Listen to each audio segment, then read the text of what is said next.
Olá, meus irmãos. Já estamos aqui ao vivo pelo canal Remanescente, pelo canal Venha o Teu Reino e pelo canal Vozes de Trombeta. Nós conseguimos ver na primeira trombeta uma literalidade ali, até porque quando a gente medita no capítulo 7 ali a respeito dos 144 mil, a gente vê que Deus mostra que esses fatos das trombetas acontecendo só podem acontecer depois do selamento da igreja, depois Uhum. do selamento do povo de Deus. Então, são algumas coisas que vão acontecer após a igreja estar selada.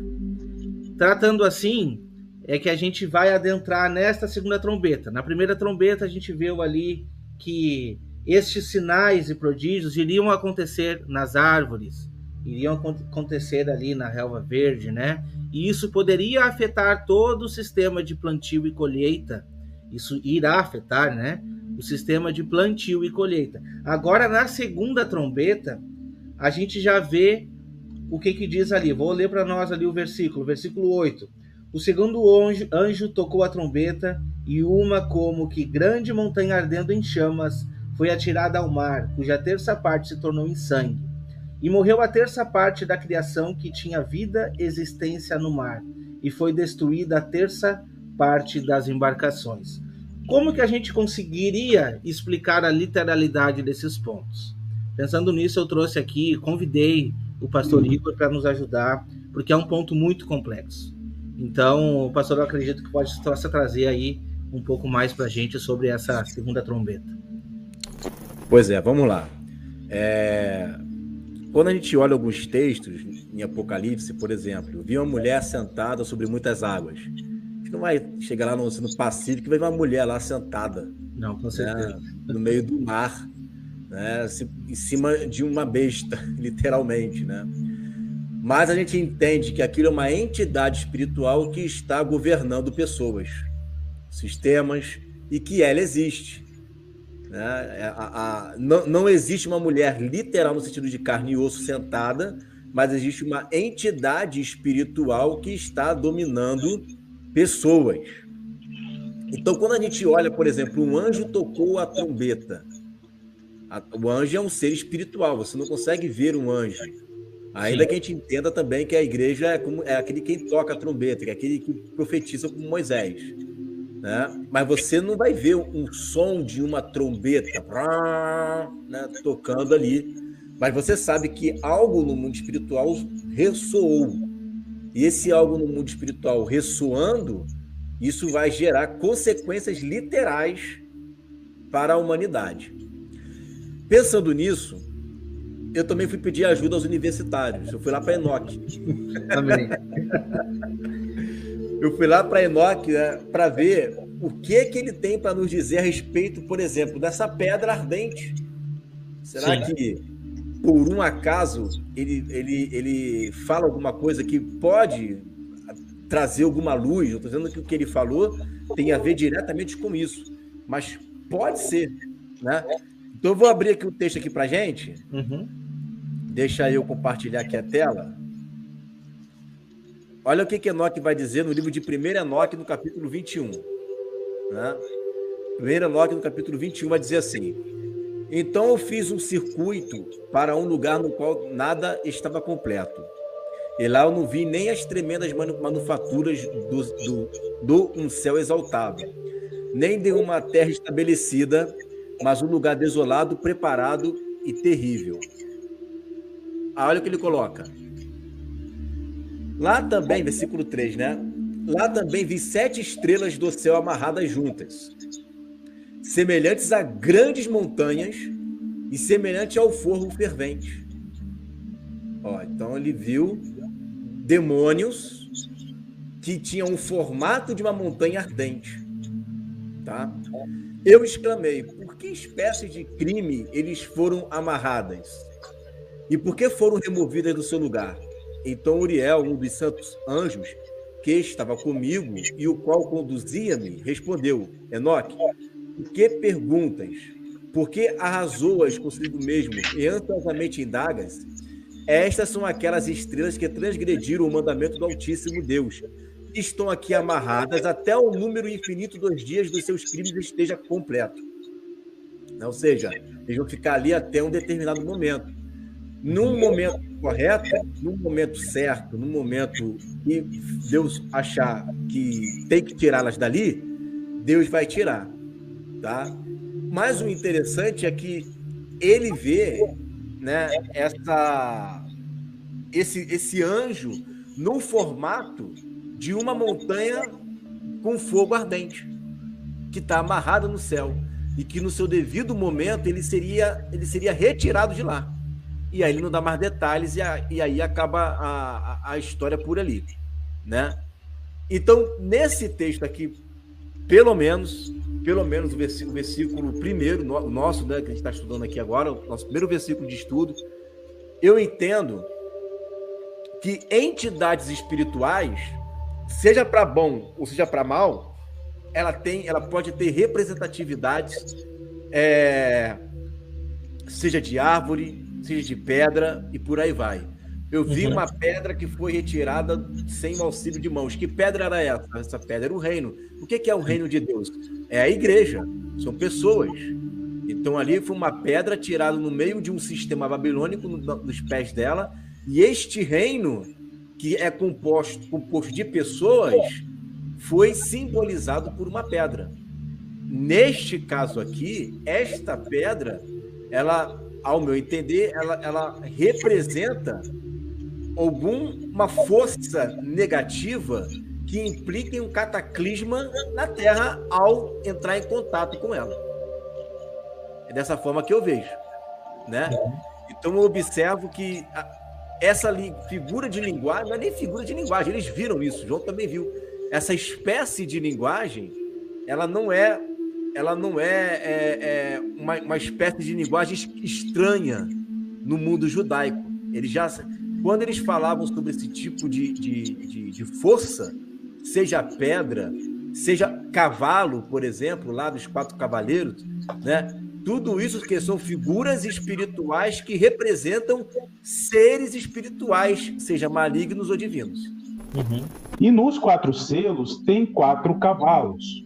E esses 4 cavalos, quando nós olhamos lá para o Antigo Testamento, principalmente Zacarias, lá em Zacarias capítulo 1 e no capítulo 6, verso 5, diz que os 4 cavalos são 4 ventos do céu.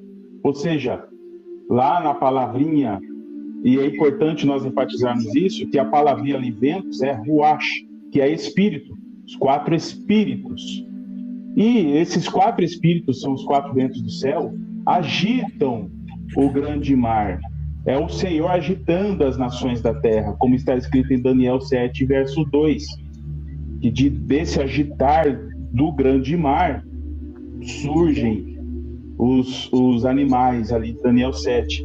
Então é o Senhor realizando uma obra nesta primeira metade da semana, e o Senhor vai usar 2 testemunhas para proclamar a palavra do Senhor, para anunciar arrependimento e realizar sinais e maravilhas com as palavras que elas anunciam. Esses sinais que eles vão anunciar é para provocar o arrependimento nas nações. Por isso que os 4 selos estão associados com 4 trombetas. A gente vê uma similaridade aí dos 4 selos com as 4 trombetas. E quando nós olhamos aí acerca da segunda trombeta, a gente percebe que existe uma consequência pelo fato de muitos não atentarem para a palavra que as 2 testemunhas vão anunciar, como se fossem consequências. Por isso que existem nos 4 selos, principalmente aí no segundo selo, terceiro selo, consequências pelo fato de muitos não receberem a mensagem do Evangelho da Paz. Então nós estamos pavimentando nos episódios anteriores acerca dessas associações, e nós não podemos esquecer isso, essas relações que existem com os 4 selos, os 4 cavalos que apontam para as 4 trombetas aí. Que Deus ele fala, né, na palavra dele? Lá em Deuteronômio capítulo 28, que se a nação ela não ouvir a voz do Senhor, ele vai amaldiçoando a terra, as plantações, a natureza, a doença, vai vir as pestes, vai vir resultado, né, justamente de vamos colocar, né, a apostasia, né, vamos dizer dessa forma. E aí é o seguinte, deixa eu pegar aqui para vocês mais esse texto, que eu quero ler junto com vocês isso daqui. Ok. Vamos lá. Ó. Olha o que diz aí o profeta Amós no capítulo 4. Olha o que ele vai dizer. Ouvi esta palavra, vós, vacas de Baçã, que estáis no monte de Samaria, que oprimis aos pobres, que esmagais os necessitados, que dizeis a vossos senhores, dai cá e bebamos. Jurou o Senhor Deus pela sua santidade, que dias estão para vir sobre vós e que vos levantarão com ganchos e os vossos descendentes com anzóis de pesca. E saireis pelas brechas uma após outra, e sereis lançadas para Armon, disse o Senhor. Vinde a Betel, né, a casa do Senhor, né, e transgredi a Gigal e multiplicai as transgressões a cada manhã. Você está dizendo que Deus está mandando fazer isso. Isso é o que Deus está dizendo que eles estão fazendo. Né? Trazei os vossos sacrifícios, os vossos dízimos de 3 em 3 dias. E ofereceis sacrifício de louvor do que é levedado. E apregoai as ofertas voluntárias, publicai, porque disso gostais, ó filho de Israel, disse o Senhor Deus. Por isso também vos dei limpeza de dentes, ou seja, falta de comida, em todas as vossas cidades, e falta de pão em todos os vossos lugares. Olha o que ele vai dizer aqui, ó. Contudo, não vos convertedes a mim. Ou seja, eu estou apertando o cinto para vocês, estou tirando a comida, e o resultado que é o arrependimento, vocês não estão se arrependendo. Então você veja que Deus, ele não apenas ele usa pregadores para trazer arrependimento, ele usa o desastre natural para trazer o arrependimento. Além disso, retive de vós a chuva quando ainda faltava 3 meses para a ceifa, e fiz que chovesse sobre uma cidade, e não chovesse sobre outra cidade. Sobre um campo choveu, mas o outro sobre o qual não choveu secou-se. E andaram errantes 2 ou 3 cidades, ainda outra para beberem água. Mas não se saciaram, contudo, não vos convertestes a mim. Você vê que ele está aumentando a praga, ele está aumentando, o negócio está apertando na natureza, porque a forma que Deus usa, e no seu ultimato, para fazer com que o povo se arrependa, é mexendo com a natureza. Por isso que ele vai mexer com a natureza na última semana, Daniel. A pregação foi feita. Agora ele vai trazer, junto com a pregação, os desastres naturais. Isso tem reflexo lá no Egito também. Você vai ver isso nesse próprio texto aqui, ó. Com qual objetivo? Arrependimento.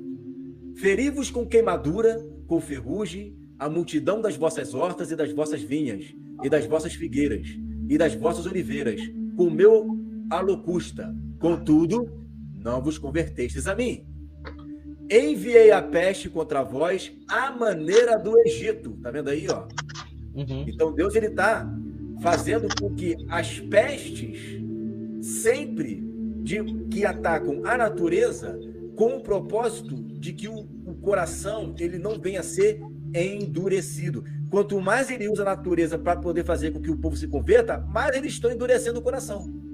Isso aconteceu lá no Egito e acontece também em Apocalipse, porque você vai ver ele dizendo: contudo, eles não se arrependeram das suas feitiçarias, das suas idolatrias, né, dos seus assassinos. Eles não se arrependeram. Deus está aumentando a praga, Deus está aumentando as catástrofes naturais, Deus está trazendo doenças para que o povo se arrependa. Contudo, não vos convertestes a mim. E ele traz a maneira do Egito, ou seja, a praga, a maneira do Egito. Os vossos jovens matei a espada, por meio de guerra, e os vossos cavalos deixei levar presos. O mau cheiro dos vossos arraiais fiz subir a vossas narinas. Contudo, não vos convertestes a mim. Já é a 4ª vez que ele faz isso. Já é a 4ª praga. Tá? Subverti algum dentre vós, como Deus subverteu a Sodoma e Gomorra. Está lá em Apocalipse 11, né? A cidade que ele é chamada espiritualmente é o quê?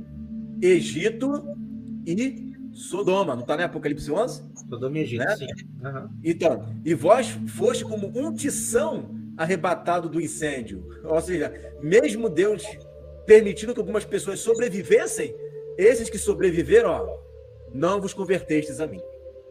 Né? Portanto, assim te farei, ó Israel, e porque isto te farei, prepara-te, ó Israel, para ti. Aí agora vai vir tete a tete. Já que eles não se converteram, agora o próprio Deus, que a gente entende que é o dia do Senhor, o próprio Deus é que vai vir.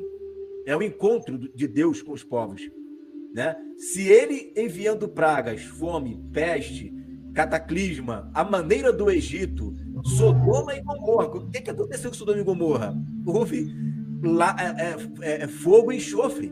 Literal. Caiu do céu, né? E mesmo assim eles não se converteram. Qual é a última atacada? Vocês vão se encontrar comigo tete a tete.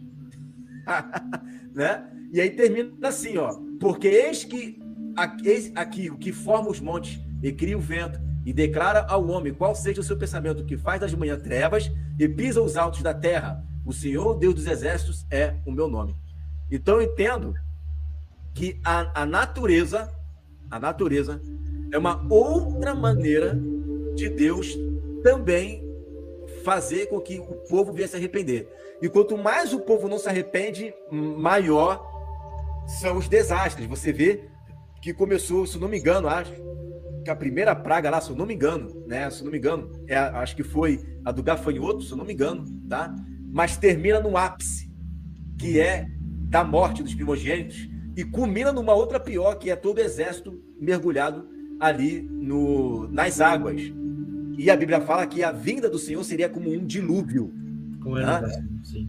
Então você veja que o reflexo do que aconteceu no Egito, Deus usa esse mesmo paradigma, esse mesmo modelo para castigar a nação, e usa desse mesmo modelo para castigar, fazer justiça, o juízo dele na última semana de Daniel.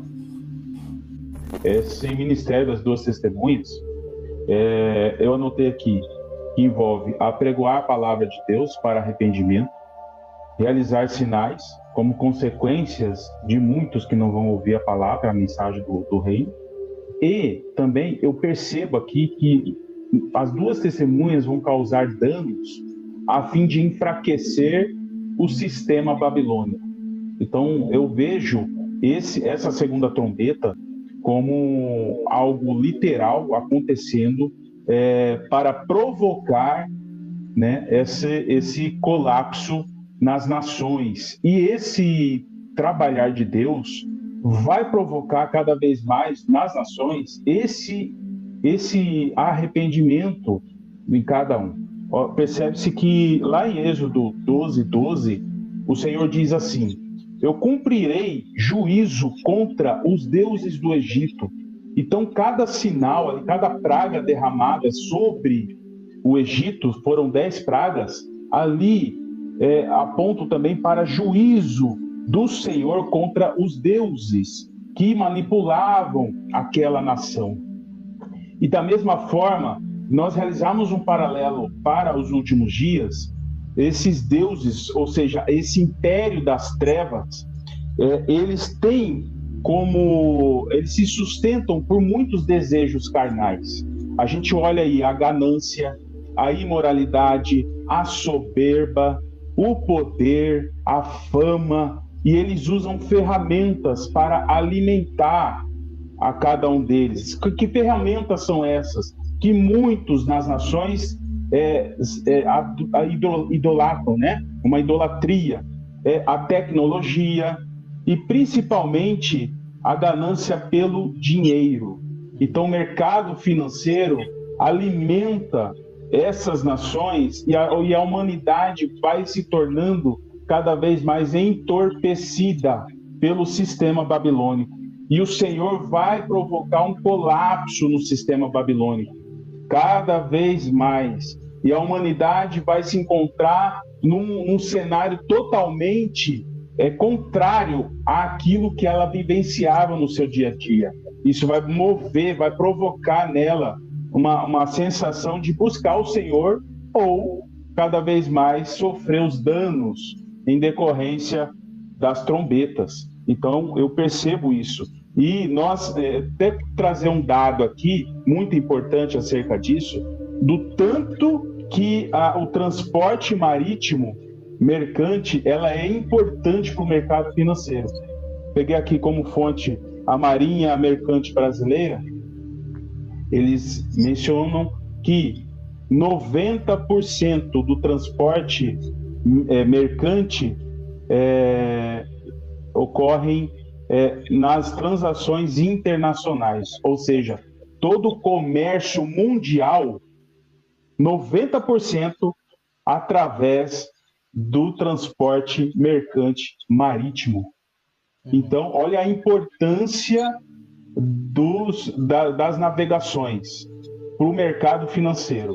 O Senhor vai derramar um dano considerável de derrubar aí 1/3 desse poder todo de manipulação da humanidade que o sistema babilônico está exercendo. Vai virar um colapso, e esse colapso vai gerar cada vez mais na humanidade a importância de alcançar esse arrependimento que o Senhor vai requerer de todos. Até porque são 360 milhões de quilômetros quadrados na superfície marítima.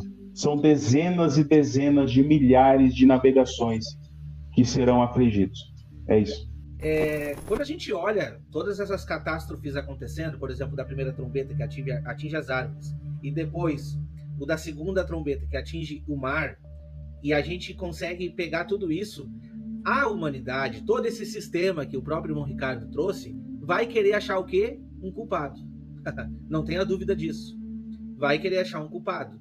Então a gente está vendo aí que nessa primeira metade da semana, onde as duas testemunhas estão pregando, e o que elas têm o poder, né, nas bocas, né, para proferir, né, toda sorte de pragas, entendeu?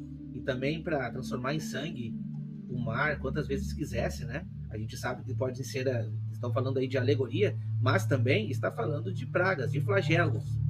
Então o que acontece? Todo o sistema vai querer identificar alguém e culpar alguém por isso. Então não é um absurdo que a gente está trazendo aqui. Não é um absurdo. Porque essas coisas todas acontecendo, alguém vai ser o culpado. Então, quando chegar aí a solução, entre aspas, qual é a solução que eles vão ter? Um representante único que vai dar fim a todo esse, entre aspas, problema. Quando chegar essa solução, a gente sabe que a metade da semana vai se levantar ali um rei deles para tentar resolver esse problema.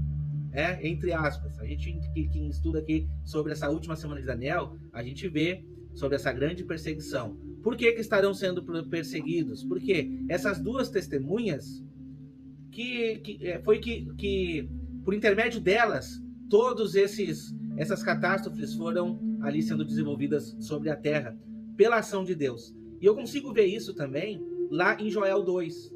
Os irmãos que conhecem o texto, em Joel 1 ainda diz assim, no versículo 15: Que dia, porque o dia do Senhor está perto e vem como assolação do Todo-Poderoso. Acaso não está destruindo o mantimento diante dos vossos olhos, e da casa do nosso Deus a alegria e o regozijo? A semente mirrou debaixo dos seus torrões, os celeiros foram assolados, os armazéns derribados, porque se perdeu o cereal. E ali ainda fala sobre gado, ainda fala sobre o fogo consumidor. E no capítulo 2 inicia assim: Tocai a trombeta em Sião e dai voz de rebate ao meu santo monte. Perturbem-se todos os moradores da terra, porque o dia do Senhor vem e já está próximo. É um dia de quê? Dia de escuridade e densas trevas, dias de nuvens e negridão. Como a alva por sobre os montes, assim difunde um povo grande e poderoso, qual desde o tempo antigo nunca houve, nem depois dele haverá, pelos anos adiante, de geração em geração. À frente dele vai fogo devorador, atrás chama que abrasa. Diante dele a terra como jardim do Éden, mas atrás dele um deserto assolado. Nada lhe escapa. Então assim, a gente está vendo que a promessa de Deus é uma terra que vai ser transformada, mas primeiro a terra foi desolada. Então não é um absurdo a gente entender que essas catástrofes estão acontecendo, porque Deus precisa purificar. E estes sinais que estarão acontecendo, das trombetas tocando, primeiramente, serve para despertar as nações, porque vai ser um vale de decisão, onde ali vai estar sendo anunciado primeiramente a mensagem da besta, né, o sinal da besta, e Deus vai estar mostrando, por intermédio da pregação das duas testemunhas, que essa não é a verdade do Evangelho. Então, multidões e multidões estarão postos no vale da decisão, neste ponto. E a gente sabe que as nações, muitos dentre as nações, irão entrar para esse milênio, não como igreja, mas como nação. Então, eu acredito que essas trombetas, elas vêm, sim, para que possa mostrar que o tempo está próximo. Nós estaremos entrando ali, no caso, na festa das trombetas. Sim. A festa das trombetas, ela tem com que propósito? Preparar o povo para o encontro. Qual encontro? A festa dos tabernáculos. Isso. Então, a festa das trombetas, ela primeiro passa por um processo de anunciação, por isso que a trombeta vai estar anunciando, chamando o povo, para quê? Para se preparar para o arrependimento, porque logo em seguida a festa das trombetas tem a expiação, né? Chama as pessoas para o arrependimento. Só que a pregação do evangelho, nesse momento, ela não vai estar apenas sendo uma pregação única. Os profetas profetizam, né? Deus dá autoridade para os profetas profetizarem. Mas agora, junto com a pregação, vem também o juízo.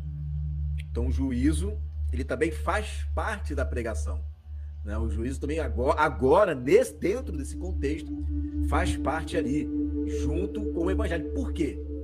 Porque durante 2000 anos, a gente já está pregando a palavra. Com umas coisas erradas aqui, outras ali, isso nem não entrar nesse contexto, mas uma coisa todo mundo ensina: arrependei-vos, né, e crê no Senhor Jesus, né? Então, durante esse período todo, a igreja já vem pregando isso. Nós já vimos pregando isso, né? Só que agora vai ser uma pregação com um evangelho puro, límpido, né? E junto com esse evangelho traz também juízo, né? Porque, querendo ou não, não existe só pessoas que não aceitaram Jesus. Existem ímpios ali. Existem pessoas malignas ali. Sim. E essas pessoas, elas estão tentando formar um sistema para tentar dominar o mundo, né? E oprimir os filhos de Deus, que vão conseguir por um certo momento, na segunda metade da última semana. Então, essas trombetas, elas estão ali para serem tocadas com o objetivo de despertar a igreja, inclusive teroar, né? Ouvir uma voz, que está lá em Mateus 25, para despertar a igreja que dorme, para pregar o evangelho eterno para todas as nações, temer ao Senhor, dar glória, né? Para chegar a hora do seu juízo. Isso, Apocalipse 14:6. A trombeta, ela não é só juízo. O juízo faz parte de mais um elemento que a trombeta vem fazendo, né? Que é anunciar o evangelho e anunciar o juízo de Deus. E as nações, as lideranças, já sabem quem é que está causando isso. Quem é que está causando isso é a igreja. Porque nós estamos avisando previamente, ó, se você não se arrepender, vai acontecer isso, isso e isso. Aí, pum, acontece. Ó, se você não se arrepender, vai acontecer isso, isso e isso. E, pum, acontece. A gente tem um mapa, né, ali, tudo na palavra de Deus. A gente sabe as ordens das coisas, né? E as coisas vão acontecendo. Ó, se vocês não se arrependerem, vai vir uma praga aí que vocês vão ficar 5 meses desejando a morte e vocês não vão morrer. E aí acontece, né? Então, eles sabem quem é o culpado de tudo isso daí. Na verdade, o culpado são eles. A gente só está avisando para se arrepender, né? Nós somos aqueles que estamos trazendo uma mensagem do alto, tá? Nesse momento que a gente traz a mensagem do alto, a gente está trazendo juízo como profeta. Você vê que o profeta Amós ali, ele está anunciando as pragas que estão acontecendo. É sempre assim, ele está sendo uma trombeta ali. Né? Está sendo uma trombeta, ó, vocês vão se encontrar com Deus, se arrependam, porque os juízos estão caindo. Trombeta é juízo, né? Os juízos estão caindo aqui e vocês não estão se arrependendo. Então tem a mensagem e tem o castigo. Tem a mensagem e tem o castigo. Por que isso? Porque, veja bem, isso já aconteceu uma vez na história da igreja, lá em Atos. Em Atos você vê, ao mesmo tempo em que os apóstolos estão ensinando a palavra com poder, tem também juízo. Ananias e Safira, Herodes que não deu glória a Deus, né? Anjos aparecendo por ali, dialogando. Você vê isso acontecendo direto em Apocalipse, anjo aparecendo, anjo pregando o evangelho, não que ele prega o evangelho, né? Mas que ele revela a nós o evangelho a ser pregado. Você vê isso lá no deserto. Aonde tem muito poder de Deus, tem juízo. Aonde tem muita glória de Deus, também tem cobrança imediata. E por que essas cobranças são imediatas? Por que esse juízo é imediato? Porque a igreja já está trazendo sobre ela uma glória a qual nem Moisés e nem os apóstolos viveram. Então, é até uma palavra que eu vi uma vez, assim, que um um pastor disse, né? No início de um culto. Eu tenho duas notícias para vocês, uma boa e uma ruim. A boa é que Jesus está aqui, e a ruim é que Jesus está aqui, né? Então, se você está na santidade, amém. Se você está em pecado, é juízo. Nesse tempo, já era, porque aí não tem só pregação da palavra. Tem pregação, mas tem poder. E aonde tem poder, tem maior cobrança. Jesus disse em Cafarnaum, né? Olha, se em Sodoma tivesse operado os sinais que aqui se operam, eles teriam muito se arrependido. No dia do juízo haverá menos julgo para mim do que para vós. Ou seja, eu estou operando sinais e maravilhas como prova de que Deus está comigo e mesmo assim vocês não estão se arrependendo. Não tem chororô, né? A palavra de juízo está decretada para vocês, né? Então a trombeta ela vai ser aplicada junto com os poderes para dar legitimidade à igreja e para que as nações fiquem inexcusáveis diante de Deus. Por isso que é uma palavra que é testemunho para todas as nações. E aí sim virá o fim. As pessoas estão cada vez mais imersas aos intentos do sistema. Usei aqui como exemplo as ferramentas da tecnologia e também com relação ao mercado financeiro, aos desejos carnais, ao dinheiro. Então, esses abalos é para ocasionar esse arrependimento nas nações. E por isso eu fiz um paralelo aqui com relação ao profeta Isaías, capítulo 23, e também Ezequiel, capítulo 27, que fala sobre Tiro e Sidom, onde ali, essa região, era uma região que tinha muita importância com relação ao mercado naquela época e ao transporte da marinha mercante do seu tempo. E ali, todas as nações daquele tempo, daquele período, eles estavam à mercê daquele trabalho mercantil. Então eu vou ler um pouco aqui acerca de Isaías 23, para a gente entender aqui. Assim diz: envergonha-te, ó Sidom, porque o mar, a fortaleza do mar, fala dizendo: eu não tive dores de parto, nem dei à luz, nem ainda criei jovens, nem eduquei donzelas. Mais à frente aqui está escrito, no verso 8: quem formou este desígnio contra Tiro, a cidade coroada, cujos mercadores são príncipes e cujos negociantes são os mais nobres da terra? E quando a gente compara aqui com Isaías 23, a gente percebe, Isaías 23, verso 16, diz assim, ó, antes diz assim: Tiro será como a canção de uma prostituta, toma a harpa, rodeia a cidade, ó prostituta, entrega ao esquecimento, toca bem, canta e repete a área, para que haja memória de ti. Aí no verso 17, porque será o fim de 70 anos que o Senhor visitará Tiro, ela tornará a sua ganância de prostituta e terá comércio com todos os reinos que há sobre a face da terra. E aí a gente consegue conectar muito bem com Apocalipse 18, que ali fala do juízo contra a grande Babilônia, onde ela vai entorpecer todas as nações da terra, e ali faz alusão aos instrumentos musicais. Porque quando a gente estuda a questão da música, a gente percebe que a música tem uma força dominante de entorpecimento sobre aqueles que ouvem. E da mesma forma, aqui no Apocalipse 18, verso 22 adiante, diz que esse entorpecimento como música vai enganar todas as nações da terra.